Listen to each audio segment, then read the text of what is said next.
Hello दोस्तों आज की इस वीडियो में हम संविधान के 20 प्रश्न करेंगे जो कि एग्जाम में बार बार पूछे जाते हैं। तो चलिए शुरू करते हैं आज की वीडियो प्रश्न नंबर 1 से।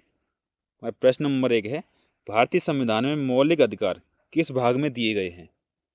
तो किस भाग में दिए गए हैं, इसका सही आंसर हो जाएगा ऑप्शन नंबर सी, भाग 3 में। ऑप्शन नंबर सी इसका सही आंसर हो जाएगा, भाग 3 में मौलिक अधिकार दिए गए हैं। हमारा नेक्स्ट प्रश्न है, मौलिक अधिकारों का वर्णन किन अनुच्छेदों में है? तो मौलिक अधिकारों का वर्णन मिलता है अनुच्छेद 12 से 35 तक। ऑप्शन नंबर ए इसका सही आंसर हो जाएगा 12 से 35। हमारा अगला प्रश्न है, समानता अधिकार किस अनुच्छेद में है? तो समानता का अधिकार मिलता है अनुच्छेद 14 में। ऑप्शन नंबर 20 का सही आंसर हो जाएगा अनुच्छेद 14। चलिए अगला प्रश्न कर लेते हैं। प्रश्न नंबर 4 है, अनुच्छेद 15 किससे संबंधित है? तो अनुच्छेद 15 संबंधित है भेदभाव का निषेध से। ऑप्शन नंबर 20 का सही आंसर हो जाएगा भेदभाव का निषेध। चलिए अगला प्रश्न कर लेते हैं, स्वतंत्रता का अधिकार किन अनुच्छेदों में है?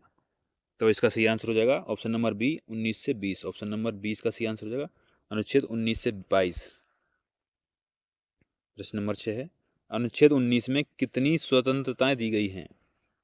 तो ये दी गई हैं 6। ऑप्शन नंबर ए इसका सही आंसर हो जाएगा 6।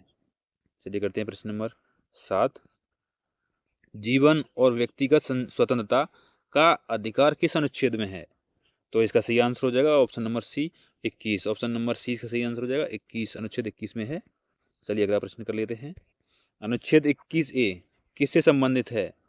तो यह है शिक्षा के अधिकार से संबंधित है। ऑप्शन नंबर 20 का सही आंसर हो जाएगा शिक्षा का अधिकार। चलिए प्रश्न नंबर 9 कर लेते हैं, शोषण के विरुद्ध अधिकार किन अनुच्छेदों में है? तो इसका सही आंसर हो जाएगा अनुच्छेद 23 से 14। ऑप्शन नंबर 20 का सही आंसर हो जाएगा अनुच्छेद 23 से 24।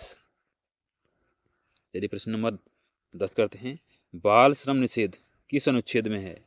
तो इसका सही आंसर हो जाएगा 24, अनुच्छेद 24 में। ऑप्शन नंबर ए इसका सही आंसर हो जाएगा। चलिए प्रश्न नंबर 11 करते हैं, धार्मिक स्वतंत्रता का अधिकार किन अनुच्छेदों में है? तो इसका सही आंसर है 25 से 28। ऑप्शन नंबर 20 का सही आंसर है 25 से 28। दोस्तों अगर वीडियो अच्छी लगी वीडियो को लाइक और शेयर करें, चैनल पर नए हैं तो चैनल को सब्सक्राइब जरूर कर लें। चलिए प्रश्न नंबर 12 करते हैं, अनुच्छेद 26 किससे संबंधित है? तो यह संबंधित है धार्मिक संस्थाओं का प्रबंधन। ऑप्शन नंबर 20 का सही आंसर हो जाएगा धार्मिक संस्थाओं का प्रबंधन। चलिए प्रश्न नंबर 13 करते हैं, संस्कृति और शिक्षा का अधिकार किन अनुच्छेदों में है? तो इसका सही आंसर है 29 और 30 में। ऑप्शन नंबर सी इसका सही आंसर हो जाएगा 29 और 30। अगला प्रश्न है, अनुच्छेद 30 किससे संबंधित है? तो यह संबंधित है अल्पसंख्यकों का शिक्षा संस्थान स्थापित करने का अधिकार। ऑप्शन नंबर 20 का सही आंसर हो जाएगा। चलिए करते हैं प्रश्न नंबर 15, संवैधानिक उपचार का अधिकार किस अनुच्छेद में है?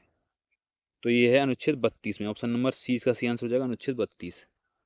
चलिए प्रश्न नंबर 16 कर लेते हैं, अनुच्छेद 32 को किसने संविधान की आत्मा कहा? तो ये कहा था doctor Bhimrao Ambedkar. Option number 20 का सही आंसर हो जाएगा डॉक्टर भीमराव अंबेडकर ने कहा था अनुच्छेद 32 को संविधान की आत्मा। अगला प्रश्न है, मौलिक अधिकारों की रक्षा कौन करता है? तो ये करता है न्यायपालिका। ऑप्शन नंबर सी का सही आंसर हो जाएगा न्यायपालिका। और अगला प्रश्न है प्रश्न नंबर 18, संपत्ति का अधिकार अब क्या है? तो संपत्ति का अधिकार अब है कानूनी अधिकार। ऑप्शन नंबर 20 का सही आंसर हो जाएगा कानूनी अधिकार। ये मौलिक अधिकार नहीं रहा, ये कानूनी अधिकार हो गया है। चलिए करते हैं प्रश्न नंबर 19, किस संशोधन द्वारा संपत्ति का अधिकार हटाया गया? तो ये हटाया गया था 44वें संविधान संशोधन द्वारा। ऑप्शन नंबर 20 का सही आंसर हो जाएगा 44वां। चलिए प्रश्न नंबर 20 कर लेते हैं जो कि इस वीडियो का लास्ट प्रश्न है, मौलिक अधिकारों को कौन निलंबित कर सकता है? तो मौलिक अधिकारों को निलंबित कर सकता है राष्ट्रपति आपातकाल की स्थिति में। ऑप्शन नंबर 20 का सही आंसर हो जाएगा राष्ट्रपति। दोस्तों अगर वीडियो अच्छी लगी तो वीडियो को लाइक और शेयर करें। धन्यवाद।